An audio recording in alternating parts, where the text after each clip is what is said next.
Hello everyone, and welcome to this week's edition of the Comic Shop Adventures, my weekly excursion where I leave the homestead here at Athletic Geek HQ in search for a bounty of comics, collectibles, action figures, and all things in between.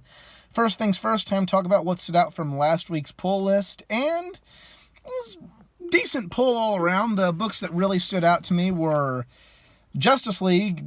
Was really good. It kind of told the story of John Jaws, the Martian Manhunter, and Lex Luthor from younger days, and they have this connection, and they end up meeting back again with the premise of Lex wanting to take Martian Manhunter back to the Hall of Doom, and they just play off of this past they had, and it's some people haven't liked it. I thought it was really well written. I hope it leads to something good. But to me, I thought it was an interesting take and not something I expected, and I thought it was well written. Batman was very good at the beginning of this crossover with The Flash. If you haven't jumped on board that, I would highly suggest you do that. And Deadpool. Deadpool was very well written, where someone literally stole Deadpool's heart. Not figuratively, he's not in love, but someone literally stole his heart, and it was written in a very film noir, old school kind of detective story style, and it actually is going to have some ramifications going forward. I believe that believe they'll be continuing for another couple of issues. It's not just a one-shot, so it made me laugh, and it was just really well done. Scotty Young's been doing a tremendous job on Deadpool since he's taken over the writing. And yeah, that's everything that really stood out from last week. It's I'll see you when I get back here to the homestead. Hey everyone, I am back here at the homestead, here at Athletic Geek HQ, and I've got a large pull list this week. I didn't realize I was getting this many books, but without further ado, let's get started. We're going to start with The Flash, The Price of Innocence, Part 2. This is part of the crossover with Batman that I mentioned that I enjoyed Part 1 earlier in the Batman series, earlier here in the adventure. Yeah, it was just a really fun, I shouldn't say fun, it's kind of dark, but it's a really well-told story with two characters that you wouldn't think would have good chemistry being together, but they did. It was just really well done story, and I'm excited for Part 2, and I'm glad I'm only waiting. This is a rare instance, unlike with Uncanny X-Men, which did get better. No, don't get me wrong. I did say last week it staved off elimination, but where this coming out over 2 books every week, I'm excited to read this. It's probably easier for me because I'm reading both books and I'm not having to buy anything extra, but for people that aren't reading Batman or aren't reading Flash, they may be a little disappointed. But yeah, I really enjoyed this, and I'm excited to check out Part 2. From there, we have Hawkman number 9.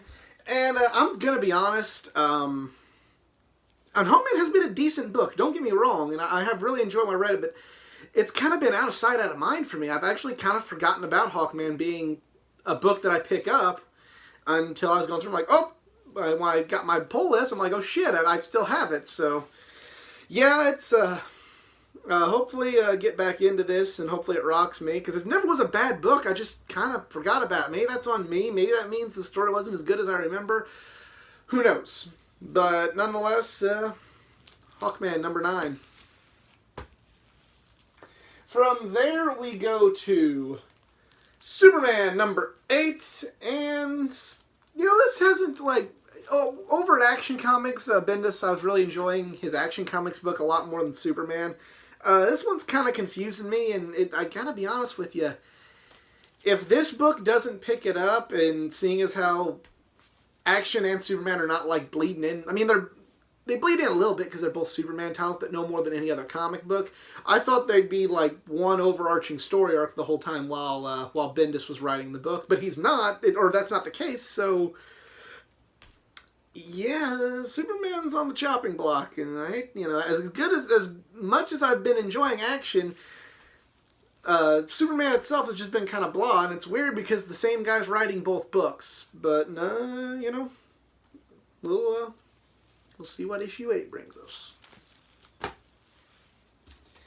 From there, we go to Titans, number 34, and really been digging this book because Kyle Rayner got brought in. I thought, I've said it before, I thought whenever they got rid of Nightwing and Dick Grayson in Titans, I thought that this book would be heading for the chopping block, but they end up putting another character that I really enjoyed that isn't really being used in the Green Lantern titles with Kyle Rayner, the Green Lantern of the 90s that I was first exposed to, and I enjoy Kyle Rayner, and I enjoy him in this book, and it's still a good book. So, Titans number 34.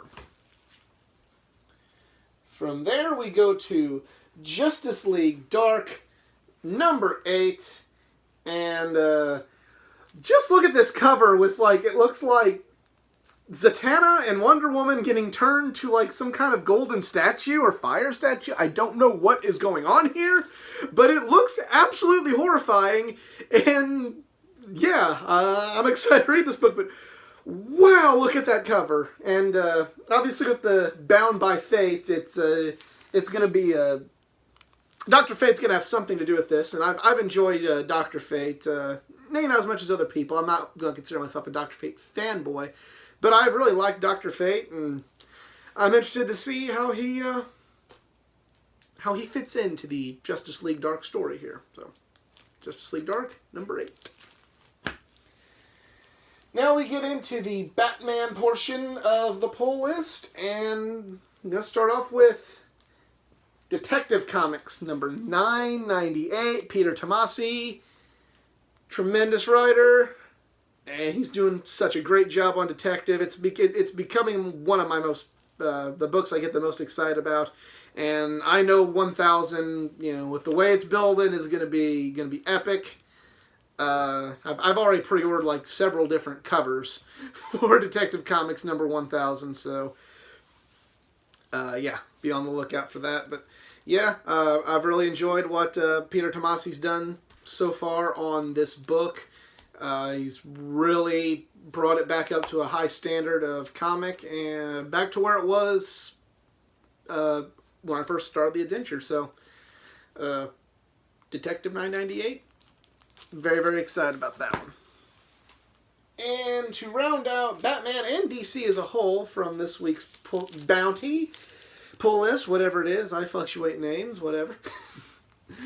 We got The Batman Who Laughs. Number 3, this has been a very interesting miniseries by the great Scott Snyder with a Joker Batman and from a different universe from the Dark Knight's Metal, or spinning out of the Dark Knight's Metal storyline, I guess I should say. And it's been pretty good so far, and 6-issue miniseries, and we're halfway done, so big things are on the horizon now. Batman Who Laughs, number 3. And now we go to the world of Marvel. We have Thor, number 10.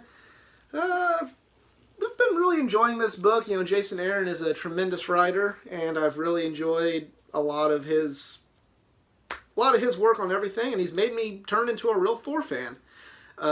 Thor's never been on my A-list, but I love Peter Tomasi, and he's told great stories so far. I don't know how I'm going to feel about Thor and Avengers, for that matter, both books that he's writing, when the War of Realms storyline comes. We touched on that last week.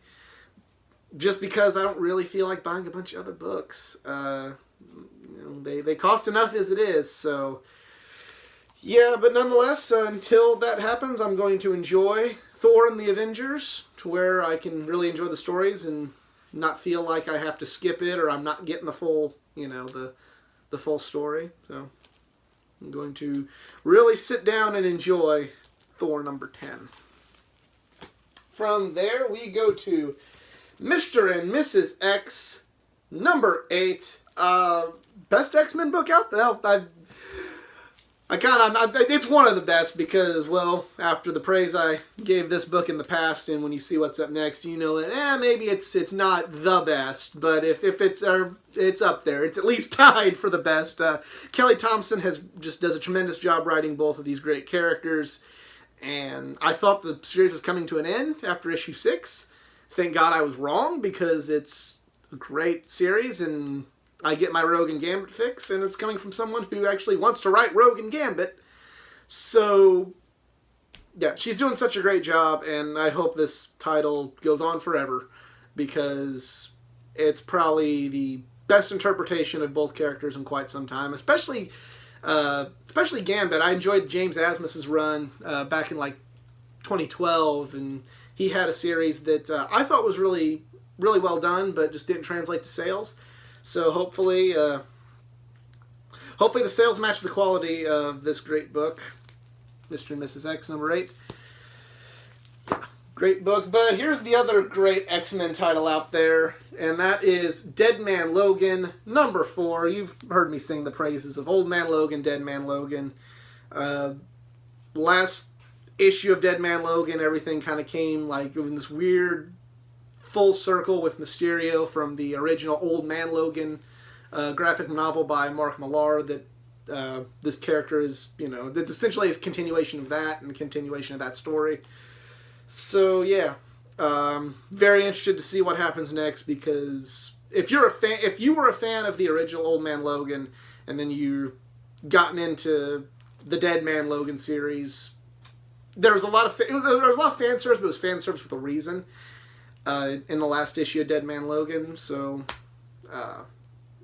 really well done in my opinion, and I hope this is good. I hope it keeps up the momentum for these 4 or 12. So I know the end is coming, but what a great book, what a great series. And then finally, we go to Winter Soldier #3.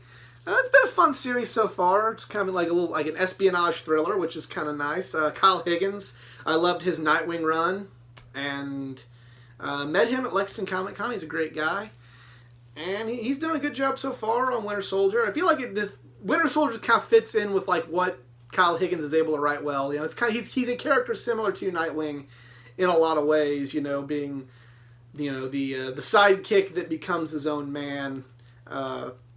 And that's just that Kyle Higgins just writes that character well. He's a great writer, and if it wasn't for a change in creative direction with Dick Grayson, I'm sure he would have had a much longer run on Nightwing. But unfortunately, that didn't happen. But now we're getting him in Winter Soldier, and it's been a good book so far, and I hope it continues to be a good book.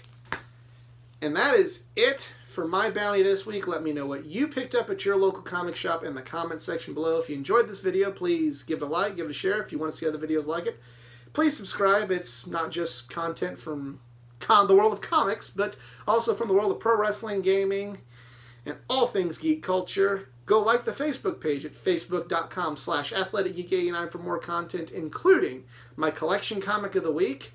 I write about a comic, one of the thousands of comics I own, and write a little blurb about that is exclusive to my Facebook page. So go check that out. But I'm out. Y'all be cool. Later.